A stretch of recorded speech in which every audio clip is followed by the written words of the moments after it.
Muy buenos días, compañeros. Nosotros somos Luis Alejandro y su servidor Omar Flores y les vamos a presentar la práctica 2, que es el DES, modos de operación.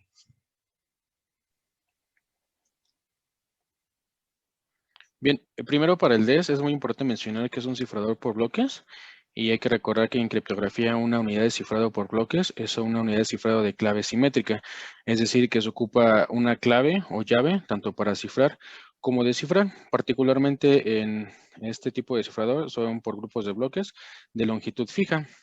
Esto va a depender del tipo de algoritmo que tenemos y, como reitero, se van a llamar bloques. Cuando realizamos un cifrado a una unidad por bloques, tomando un bloque de texto plano o claro, como es la entrada, produce un bloque igual del mismo tamaño, pero ahora va a estar cifrado. Esto lo va a cifrar con la llave y en caso de algún tipo de modo con un vector de inicialización. Eso es para cifrar. El descifrado va a ser similar. Se van a ingresar los n bloques que ya ciframos y vamos a nuevamente a ingresar una llave y el vector de inicialización de acuerdo a cada modo. Y ahora nos va a regresar el texto plano. Cabe mencionar que para cifrar mensajes más largos, el tamaño de bloques se utiliza un modo de operación. Bien, sabemos que el cifrador por bloques, algunos ejemplos que existen, es el Data Description Standard, conocido como el DES, que es el que estamos ocupando en estos momentos. Fue diseñado por IBM alrededor de 1977 y fue un diseño de gran influencia y la verdad es que es bastante conocido. Después surgió el Inscription Standard, conocido como el AES. En este caso es prácticamente lo mismo, nada más que es un sucesor del DES. Y este fue adoptado en el año del 2001.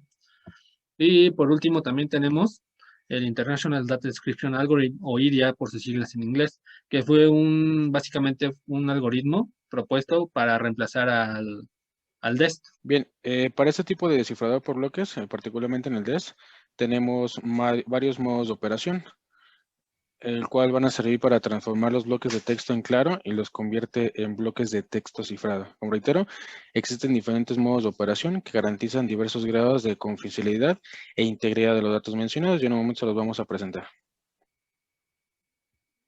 Bien, como los que vimos en clase hace unos días, el primer modo de operación es el Electronic Code Block o ESB.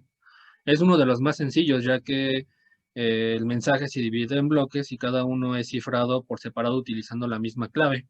La única desventaja es de que el método, como es a bloques de texto a plano, o bueno, los bloques son casi pues idénticos, de manera que este se puede reconocer o el patrón se puede reconocer como guía para descubrir el texto en claro y a partir de ahí el texto también cifrado. Y también existe el Cipher Block Chaining, que es el CBC. Y bueno, a cada bloque de texto plano, antes de ser cifrado, se le aplica una operación XOR con el bloque de cifrado anterior. De esta forma, cada bloque de texto cifrado va a depender de todo el texto enclado procesado hasta pues, ese punto. Y para hacer cada mensaje único se utiliza asimismo un vector de inicialización. En este caso, como aparece en la imagen, es el C0. Los siguientes modos de operación son los últimos dos, que es Cipher Feedback, mejor conocido como CFB, y Output Feedback o FB. Hacen que el cifrado en bloques opere como unidad de flujo de cifrado. Se generan bloques de flujo de claves que son operados con un XOR y el texto en claro para obtener en cifrado.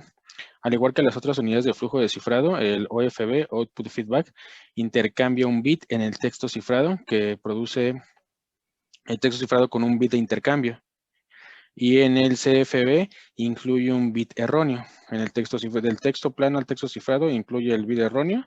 Y en la parte inferior podemos visualizar los diagramas de cómo funcionan ambos, tanto CFB como EFB. A continuación vamos a hacer la demostración en tiempo real de cómo hacer un cifrado.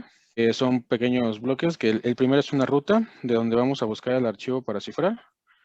En este caso ya tenemos dos imágenes previamente para probar, que será el de los Thundercats y el paisajes. Vamos a probar con el de paisajes.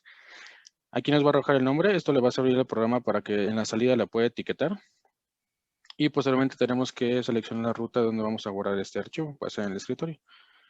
Veamos que por el momento no hay ninguna imagen en el escritorio.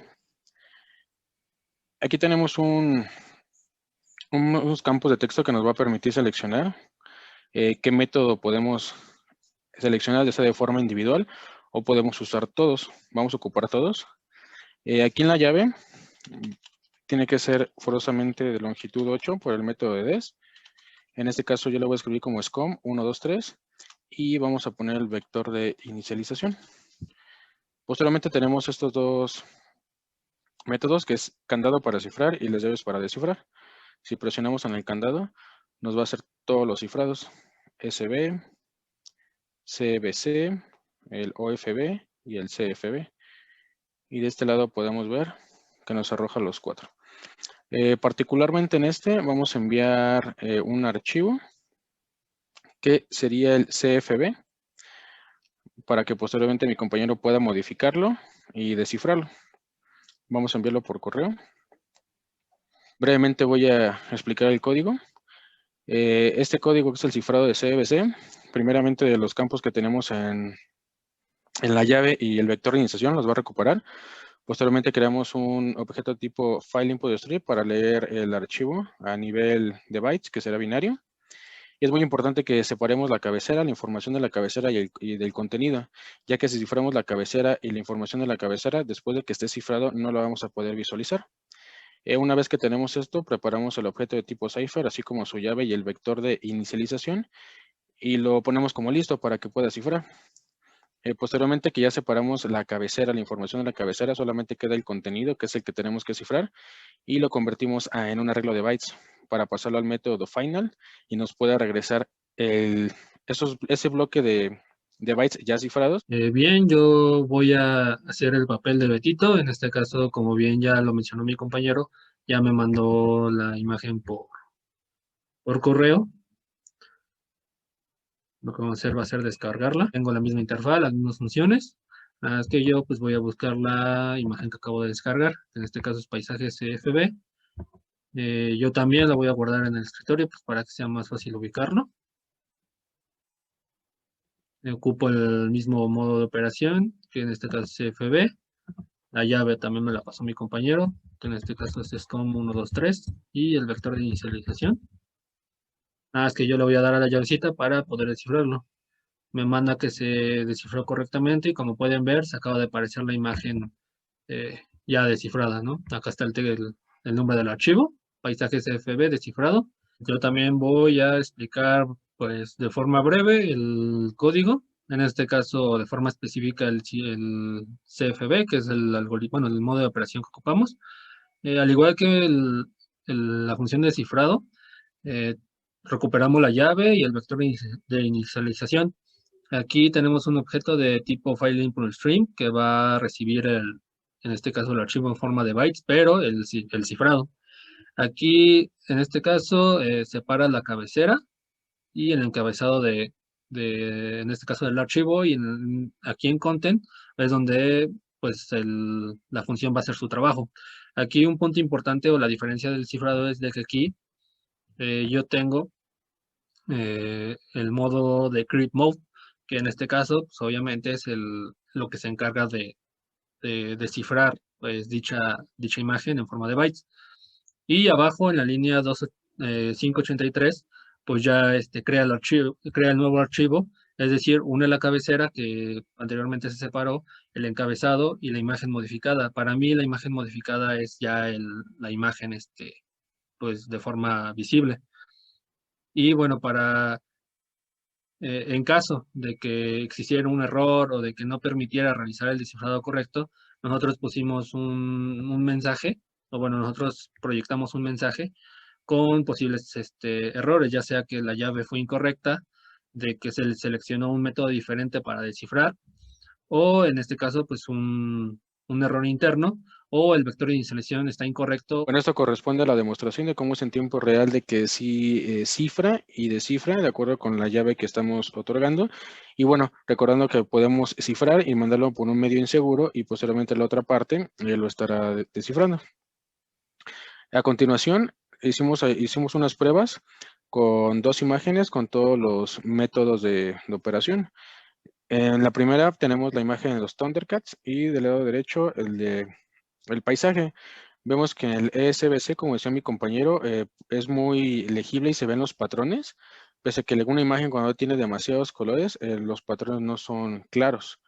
Sin embargo, en el siguiente método, que es el CBC, vemos que ya no son percibibles esos patrones y de hecho mucho menos en la imagen del paisaje. CFB tampoco es visible o no se puede ver algún patrón, y en la imagen del paisaje tampoco. Y el último del OFB, Output Feedback, vemos que tampoco es visible. Bien, tuvimos una serie de pruebas de descifrado. El primero es descifrar una por una de forma correcta. Y pues bueno, una vez realizando todo el proceso dentro de nuestro programa, vemos que pues cualquier método hace el descifrado, bueno, perdón, cualquier modo de operación realiza el descifrado correcto y como pueden ver, aparecen 4 veces el de paisaje y 4 veces el de los Thundercats, porque pues bueno, se descifró de forma exitosa. La otra prueba era descifrar el archivo ya cifrado como CBC con el modo, bueno, descifrarlo con el modo CFB. En la siguiente prueba, desciframos el archivo que previamente se descifró con el método CFB, pero ahora con el modo SBC. Cuando desarrollamos el programa vimos que algunos métodos arrojaban excepciones, puesto que estábamos tratando de descifrar con un método distinto al cual fue cifrado. En este caso pusimos ese tipo de mensajes para que se pudiera detectar cuál puede ser el posible error. De hecho, el segundo es el que nos está arrojando a nosotros, que seleccionó un método diferente para descifrar respecto al cifrado. Pero recordemos que también se puede presentar algún tipo de excepción si la llave es incorrecta o incluso el vector de inicialización. En la otra prueba ciframos 2 veces el archivo que previamente fue cifrado con el modo CFB, pero ahora con el modo OFB. Pero vemos que aún cifrando el OFB con 2 veces, pues no se sigue siendo ilegible la imagen, no tenemos aún una imagen legible. Bien, la tercera prueba es de que la imagen cifrada CBC le tenemos que dibujar un cuadro de cualquier color, no importa, y cifrarlo con su respectiva o modo de operación. Aquí hubo un punto importante, ya que al momento de cifrar descifrar CBC, lo hace correctamente solamente si no modificas la imagen. Porque, como ustedes pueden ver, al momento de poner un pequeño cuadro o un pequeño cambio, nos genera la imagen. Sin embargo, esto ya, bueno, el archivo de salida al que nos genera ya no va a ser compatible y va a ser casi imposible verlo. A diferencia de esta prueba, que es que a la imagen cifrada CFB dibujarle un cuadro, igual volverla a descifrar, este sin ningún problema lo descifra, solo la parte que no se modificó. La parte que se modificó, la verdad es que genera un cuadro bastante, pues, extraño. Bien, aquí está dicha demostración. Le voy a poner pues, un cuadro bastante pequeño. Lo guardamos, lo desciframos, lo descifra. Y como pueden ver, se modifica. Y es la observación que yo les dije anteriormente. La imagen se descifra, la que no se modifica, se descifra correctamente, excepto el pedazo donde yo pues lo corté. Dibuja algo pues medio extraño. Podemos llegar a la conclusión que las ventajas de los cifradores a bloques y en específico los modos de operación es de que ofrecen un grado de seguridad relacionado con una pequeña clave utilizada para cifrar y descifrar. El cifrador a bloques puede ser comprensible, no depende de la confidencialidad del algoritmo, puede ser adaptable y muy económico, así como eficaz y exportable.